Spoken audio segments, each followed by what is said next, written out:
अपना NCT learner में आपका स्वागत है।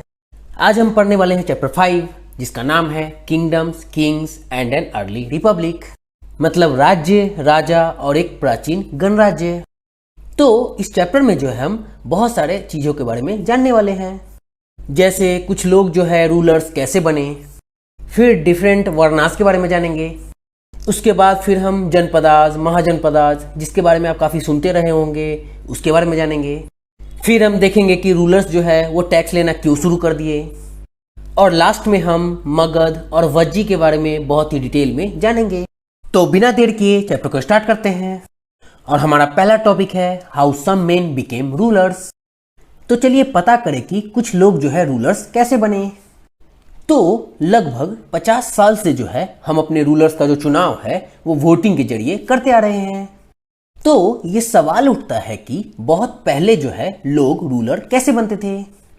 तो पिछले चैप्टर में जो है हमने ये देखा कि राजा जो है वह जना यानी लोगों द्वारा चुने जाते थे, लेकिन करीब 3000 साल पहले जो है राजा बनने की इस प्रक्रिया में कुछ चेंजेस जो है दिखाई दिए। कुछ लोग जो है बड़े बड़े सेक्रीफाइस परफॉर्म करके राजा के रूप में रिकॉग्नाइज हुए। इन्हीं बड़े सेक्रीफाइस में से एक था अश्वमेधा यज्ञ, जिसे हॉर्स सेक्रीफाइस भी कहते हैं। इसमें जो है एक घोड़े को राजा के लोगों की देखरेख में खुला छोड़ दिया जाता था। अगर इस घोड़े को किसी दूसरे राजा ने रोका तो उसे जो है वहाँ अश्वमेध यज्ञ करने वाले राजा से लड़ाई करनी पड़ती थी, और अगर जो है उन्होंने घोड़े को जाने दिया तो इसका मतलब ये होता था कि अश्वमेध यज्ञ करने वाले जो राजा हैं उनसे ज़्यादा शक्तिशाली थे।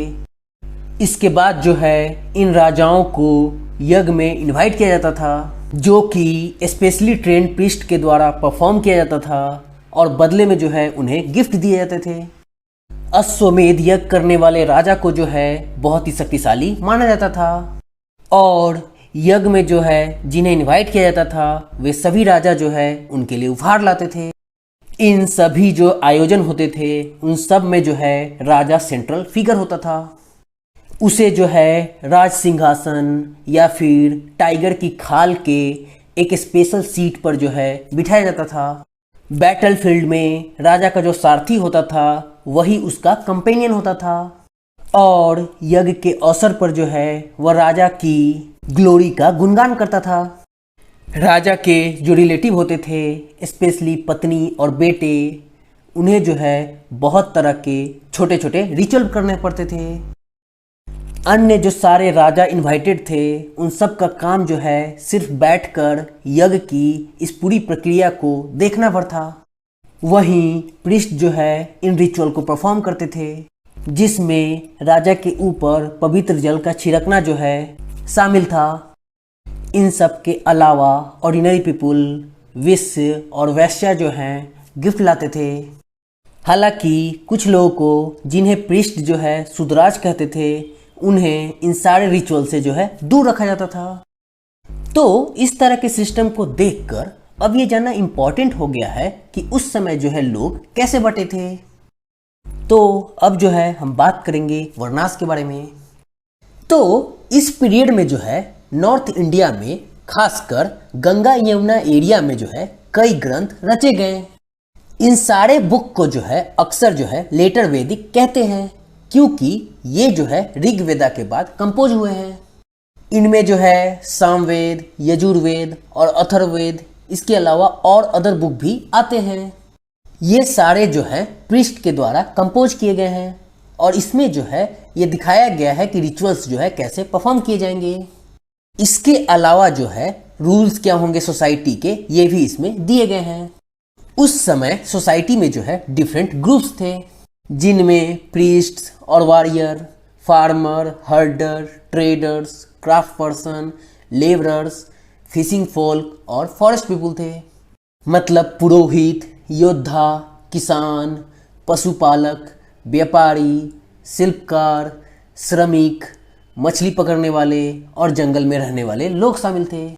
इनमें से कुछ प्रीस्ट और वॉरियर, इसके अलावा फार्मर और ट्रेडर्स जो थे रिच थे। मतलब कुछ पुरोहित और योद्धा उनके अलावा किसान और कुछ व्यापारी भी जो है धनवान थे। वहीं दूसरी तरफ herders, craft person, labourer, fishing folk और हंटर और गैदरर जो थे वो पुअर थे। मतलब पशुपालक, शिल्पकार, श्रमिक, मछली पकड़ने वाले, शिकारी और भोजन संग्रह करने वाले, ये सारे जो है गरीब थे। प्रीस्ट ने जो है लोगों को 4 ग्रुप में बांटा था, जिन्हें वर्णास कहते हैं। उनके अनुसार प्रत्येक वर्ण के जो है डिफरेंट सेट ऑफ फंक्शंस हैं। इसमें पहला वर्ण जो है वो ब्राह्मणों का था। ब्राह्मणों का काम था वेदास को पढ़ना और पढ़ाना। इसके अलावा सैक्रिफाइस को परफॉर्म करना और गिफ्ट को रिसीव करना। दूसरा प्लेस जो है वो रूलर्स को दिया गया था, जिन्हें क्षत्रियास कहते थे। इनका काम था युद्ध करना और लोगों की रक्षा करना। वहीं तीसरे स्थान पर थे वैश्य और वैश्यास। इनमें किसान, पशुपालक और व्यापारी जो है आते थे। क्षत्रियास और वैश्यास जो हैं ये दोनों ही सैक्रिफाइस को परफॉर्म कर सकते थे। और इसमें लास्ट प्लेस पर थे शूद्राज। इनका काम जो है वो तीनों वर्णों की सेवा करना था।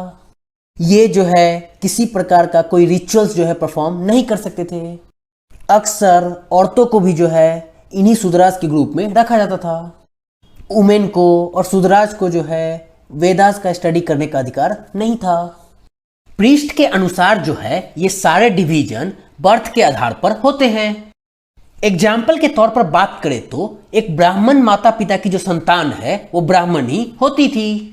बाद में जो है उन्होंने कुछ लोगों को अनटचेबल जो है क्लासिफाई किया। इसमें जो है क्राफ्ट पर्सन, हंटर्स और गैदरर्स, मतलब शिल्पकार, शिकारी और भोजन संग्राहक। साथ ही इसमें जो है वे लोग भी आते थे जो डेड बॉडी को दफनाने या जलाने का काम करते थे। प्रीस्ट जो है ये कहते थे कि इनके कांटेक्ट में आने से पॉल्यूट हो जाओगे। हालांकि कई लोगों ने जो है ब्राह्मणों द्वारा बनाई गई इस वर्ण व्यवस्था को स्वीकार नहीं किया। कुछ राजा जो है स्वयं को प्रीस्ट से जो है श्रेष्ठ मानते थे। वहीं कुछ लोग जो है जन्म के आधार पर वर्ण व्यवस्था जो थी उसको सही नहीं मानते थे। इसके अलावा कुछ लोग जो है व्यवसाय के आधार पर लोगों के बीच ये जो भेदभाव है इसको उचित नहीं समझते थे। वहीं कुछ लोगों का मानना था कि सभी लोगों को जो है रिचुअल परफॉर्म करने का अधिकार होना चाहिए। कई लोगों ने तो जो है छुआछूत की आलोचना की। तो इन एरियाज में जो है ये सब भेदभाव हो रहे थे। वहीं सब कॉन्टिनेंट में बहुत सारे एरियाज ऐसे भी थे जैसे कि नॉर्थ ईस्ट, जहां पर सोशल और इकोनॉमिक डिफरेंसेस जो हैं बहुत ही ज़्यादा शार्प नहीं थे और वहां जो है प्रीस्ट का जो इन्फ्लुएंस है वो बहुत ही कम था। तो ये तो हमने वर्णास के बारे में जाना। अब हम बात करेंगे जनपदाज के बारे में। तो हमने देखा था कि राजा जो है बड़े बड़े सेक्रीफाइस करते थे। तो जो राजा जो है बड़े बड़े सेक्रीफाइस करते थे वे जो है अब जनपदाज के राजा रिकॉग्नाइज होने लगे, जबकि पहले जो है राजा जनाज के रिकॉग्नाइज होते थे। जनपदाज का जो लिटरली मीनिंग है वो है जन के बसने की जगह। इन्हीं कुछ इंपॉर्टेंट जनपदाज को जो है हम इस फिगर में देख सकते हैं। आर्कियोलॉजिस्ट ने इन जनपदाज की जो है कई बस्तियों की खुदाई की है।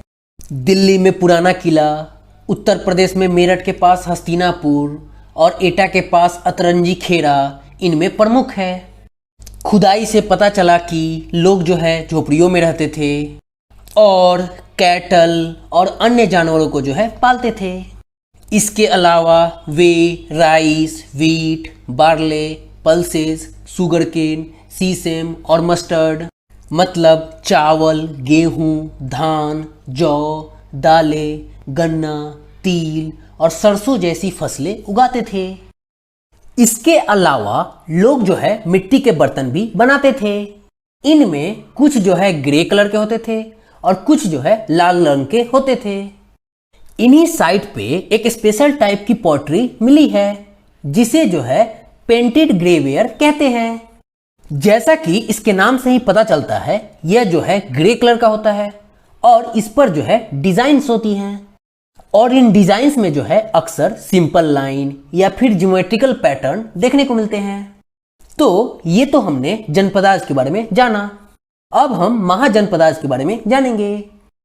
तो लगभग 2500 साल पहले कुछ जनपदार्थ जो है वो ज़्यादा इंपॉर्टेंट हो गए दूसरे के कंपैरिजन में, और उन्हें जो है अब महाजनपदार्थ कहा जाने लगा। इनमें से जो अधिकतर महाजनपदार्थ होते थे उनकी एक कैपिटल होती थी, और इनमें से बहुत सारे जो है फोर्टिफाइड होते थे, मतलब इसमें जो है किलेबंदी होती थी। मतलब इनके चारों ओर लकड़ी, ईंट या पत्थर की जो है ऊंची दीवारें बनाई गई थी। ऐसा लगता है कि लोगों ने जो है अन्य राजाओं के आक्रमण से डर कर जो है अपनी सुरक्षा के लिए इन किलों का निर्माण किया होगा, या फिर ये भी हो सकता है कि वे जो है अपने आप को रिच और पावरफुल दिखाने के लिए बहुत सारे बड़े बड़े, लार्ज, टॉल और इम्प्रेसिव वॉल जो है सिटीज के चारों तरफ बनाते थे। इस तरह से जो है किले के अंदर जो रहने वाले लोग थे उन पर भी जो है कंट्रोल करना और भी आसान हो जाता होगा। और इस तरह के बड़े बड़े जो है वॉल बनाने के लिए एक बड़ी प्लानिंग की जरूरत पड़ती थी। इसमें जो है लाखों की संख्या में ईंटें या पत्थरों का जो है इंतजाम करना पड़ता था, जिसके चलते इनॉर्मस मतलब बहुत ज़्यादा लेबर की जरूरत पड़ती थी, जो कि पूरा करते होंगे मेन, वुमेन और चिल्ड्रेन, और इन सब के लिए जो है रिसोर्सेज की आवश्यकता पड़ती होगी। आगे हम देखते हैं कि अब नए राजा जो हैं आर्मी को मेंटेन करने लगे। अब जो है सोल्जर को रेगुलर सैलरी मिलने लगी और उन्हें जो है अब मेंटेन किया जाता था पूरे साल के लिए।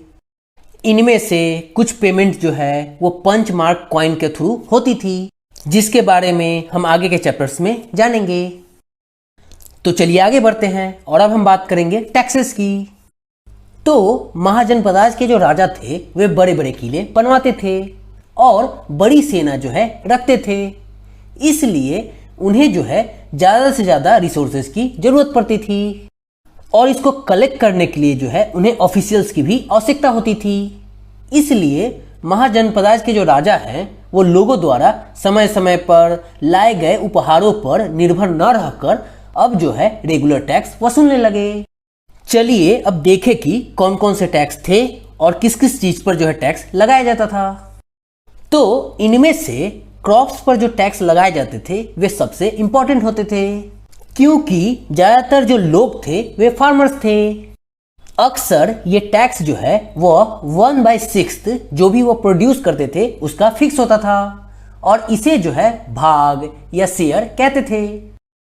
इसके अलावा टैक्सेस जो है वो क्राफ्ट पर्सन पर भी लगते थे, जो कि अक्सर लेबर के रूप में चुकाए जाते थे, जैसे कि एक वीवर या एक स्मिथ, मतलब एक बुनकर, लोहार या सोनार को जो है राजा के लिए 1 महीने में 1 दिन काम करना पड़ता था। इसके अलावा हर्डर से भी एक्सपेक्ट किया जाता था कि वे भी जो है टैक्स पे करे, और वो भी एनिमल या एनिमल प्रोड्यूस के फॉर्म में। इसके अलावा व्यापारियों को जो है सामान खरीदने बेचने पर भी जो है टैक्स देना पड़ता था, और लास्टली हंटर और गैदरर्स को भी जो है फॉरेस्ट प्रोड्यूस के रूप में जो है टैक्स देना पड़ता था। तो इस तरह जो है राजा टैक्स के रूप में डिफरेंट डिफरेंट चीज़ों को जो है लेते थे और अपना काम जो है चलाते थे। हमारा अगला टॉपिक है चेंजेज इन एग्रीकल्चर, मतलब कृषि में परिवर्तन। तो इस युग में जो है एग्रीकल्चर के क्षेत्र में 2 मेजर चेंजेज हुए। पहला था आयरन प्लग शेयर का बड़े मात्रा में यूज करना। इसका मतलब ये है कि अब जो है कठोर क्लेई सॉइल को जो है लकड़ी मतलब कि वुडन प्लग शेयर की तुलना में जो है आयरन प्लग शेयर से जो है आसानी से जोता जा सकता था, और इससे जो है ज्यादा से ज्यादा ग्रेन जो है हम प्रोड्यूस कर सकते थे। अगर दूसरे चेंज की बात करें तो लोग जो है अब पैडी को ट्रांसप्लांट करने लगे थे, मतलब खेतों में जो है बीज छिड़क कर पैडी उगाने के बजाय जो है अब पैडी की पौधों को तैयार कर उनका जो है फिर से दूसरी जगह लगाना शुरू किया गया। अब जो है पहले की तुलना में बहुत ज्यादा जो पौधे हैं वो जीवित रह जाते थे। इससे जो है प्रोडक्शन में वृद्धि हुई। हालांकि इसमें जो है कमर तोड़ परिश्रम मतलब कि मेहनत जो है लगता था। ये काम जो है ज्यादातर वो मेन और वुमेन करते थे जो कि स्लेव थे, मतलब कि दासाज या दासीज के द्वारा किया जाता था। इसके अलावा जो लैंडलेस एग्रीकल्चर लेबरर थे उनसे भी जो है ये काम करवाया जाता था। तो एग्रीकल्चर में जो है हमें ये चेंजेस दिखाई दिए। अब हम एक क्लोजर लुक देंगे मगध पर। तो लगभग 200 साल के अंदर ही मगध जो है वह सबसे इंपॉर्टेंट महाजनपदा बन गया। बहुत सारे रिवर्स जैसे कि गंगा और सोन जो है मगध से होकर गुजरती थी और ये जो है काफी इंपॉर्टेंट थी ट्रांसपोर्ट के लिए, वाटर सप्लाई के लिए और लैंड को फर्टाइल बनाने के लिए। वहीं मगध का एक जो हिस्सा है वो जंगलों से भरा था। इन जंगलों में रहने वाले हाथियों को पकड़कर और उन्हें ट्रेनिंग देकर जो है सेना के काम में लगाया जाता था। इसके अलावा फॉरेस्ट जो है वो लकड़ियां प्रोवाइड करता था, हाउसेज, कार्ट्स और चैरियट्स, मतलब घर, गाड़ियां और रथ बनाने के लिए। इसके अलावा यहाँ जो है आयरन ओर माइंस भी थी जिनका यूज करके जो है बहुत सारे टूल्स और वेपन्स बनाए जा सकते थे। मगध में दो बहुत ही शक्तिशाली रूलर जो है वो बिंबिसार और अजातशत्रु हुए, जो अदर जनपदों को जीतने के लिए हर संभव साधन अपनाते थे। इनके अलावा महापद्मानंद भी जो है एक इम्पॉर्टेंट रूलर थे। इन्होंने जो है अपना कंट्रोल सब कॉन्टिनेंट के नॉर्थ वेस्ट पार्ट में भी बढ़ाया। वहीं राजगिरी जो कि प्रेजेंट डे राजगीर है बिहार में, वह जो है मगध का कैपिटल बहुत सालों तक रहा। बाद में जो कैपिटल है वो शिफ्ट हो गया पाटलिपुत्र में जो कि प्रेजेंट डे पटना है। वहीं दूसरी तरफ 2300 साल पहले की बात है, मैसिडोनिया का राजा सिकंदर जो है वो पूरी दुनिया को जीतना चाहता था। ऑफ कोर्स वो पूरी तरह से सफल तो नहीं हुआ, लेकिन उसने जो है बहुत सारे पार्ट जैसे कि इजिप्ट, वेस्ट एशिया को जीतता हुआ इंडियन सब कॉन्टिनेंट में पहुंचा और वह जो है लगभग बियज नदी के किनारे तक पहुंच गया। लेकिन जब उसने मगध की ओर जाना चाहा तो उसके सिपाहियों ने मना कर दिया। वे जो है इस बात से डरे हुए थे कि इंडिया के पास जो है बहुत बड़ी आर्मी है, फुट सोल्जर की, चैरियट्स की और एलिफेंट्स की। मतलब भारत के पास जो है वो पैदल, रथ और हाथियों की बहुत बड़ी सेना थी, इसलिए वे डरे हुए थे। तो ये तो हमने मगध के बारे में जाना। अब जो है हम एक क्लोजर लुक देंगे भज्जी पर। जैसा कि अभी हमने पढ़ा कि मगध जो है एक पावरफुल किंगडम जो है बन गया था। उसी के नजदीक भज्जी जिसकी कैपिटल जो है वैशाली थी, वह जो है एक अलग ही फॉर्म ऑफ गवर्नमेंट के अंदर था जिसे गना या संघा कहते थे। इस गना या संघा में जो है एक रूलर नहीं बल्कि बहुत सारे रूलर होते थे। कभी कभी तो हजारों आदमी जो है वो रूल करते थे और प्रत्येक को जो है राजा कहते थे। ये राजा जो है मिलके रिचुअल्स को परफॉर्म करते थे, फिर जो है असेंबली में मिलते थे और डिसाइड करते थे कि क्या करना चाहिए और कैसे, डिस्कशन और डिबेट के थ्रू। एग्जाम्पल के तौर पर बात करें तो अगर जो है कोई दुश्मन जो है उन पर अटैक कर देता था तो वे जो है मिलते थे और डिस्कस करते थे कि इस मुसीबत से कैसे लड़ा जाए। हालांकि वुमेन, दासाज और कामकाराज जो हैं वो इस असेंबली में पार्टिसिपेट नहीं कर सकते थे। आपने बुद्धा और महावीर इन दोनों के बारे में काफ़ी सुना होगा। ये जो है गनाज या संघा को ही बिलोंग करते थे। बुद्धिस्ट बुक में जो है हमें संघा में जो है लाइफ कैसी थी इसके बारे में बहुत ही अच्छे से जानकारी मिल सकती है। तो कई पावरफुल किंगडम के जो राजा हैं वो इन संघों को जीतना चाहते थे। इसके बावजूद जो है उनका जो राज्य है अब से लगभग 1500 साल पहले तक चलता रहा। उसके बाद गुप्ता रूलर्स ने जो है इन गनाज और संघास पर जो है विजय प्राप्त कर उन्हें अपने राज्य में मिला लिया और इनके बारे में हम बाद के चैप्टर्स में पढ़ेंगे। इन सब के अलावा हमें जो है एक अकाउंट मिला है भज्जी का एक फेमस बुद्धिस्ट बुक के दीघा निकाया से, जिसमें बुद्धा के कुछ स्पीचेज हैं। इन्हें जो है 2300 साल पहले लिखा गया था। तो चलिए अजातशत्रु और भज्जी के बारे में जानते हैं। तो अजातशत्रु जो है वो भज्जी पर अटैक करना चाहता था, इसलिए उसने जो है अपने मिनिस्टर वसाकरा को जो है बुद्धा के पास भेजा ताकि वे जो है एडवाइस कर सके इस मैटर पे। तो जब वे गए तो बुद्धा ने उनसे पूछा कि क्या भज्जी जो है अक्सर मिलते रहते हैं फुल असेंबली में। बुद्धा ने जब सुना कि वे ऐसा करते हैं तो उन्होंने कहा कि भज्जी जो है इसी तरह से प्रॉस्पर करते रहेंगे जब तक वे फुल और फ्रीक्वेंट जो है पब्लिक असेंबलीज करते रहेंगे, आपस में मिलजुल कर काम करते रहेंगे, एस्टैब्लिश जो रूल्स हैं उनका पालन करते रहेंगे, बड़ों का सम्मान, समर्थन और उनकी बातों पर ध्यान देते रहेंगे, भज्जी महिलाओं के साथ जोर जबरदस्ती नहीं करेंगे और उन्हें बंधक नहीं बनाएंगे, चैत्याज मतलब लोकल श्राइन्स जो हैं वो मेंटेन होते रहेंगे टाउन्स और विलेज में, बुद्धिमान सेंट्स जो कि अलग अलग बिलीफ को फॉलो करते हैं उनका रिस्पेक्ट करते रहेंगे और उन्हें जो है आने देंगे और जाने देंगे। तो बुद्धा का कहना था कि जब तक वे ऐसा करते रहेंगे तब तक जो है भज्जी प्रॉस्पर करते रहेंगे। इसके साथ ही ये चैप्टर कंप्लीट होता है, लेकिन जाने से पहले हम कुछ एक्स्ट्रा इन्फॉर्मेशन देखेंगे जो एनसीईआरटी के लास्ट में दिया जाता है। और आज हम जानेंगे ग्रीस और एथेंस के बारे में।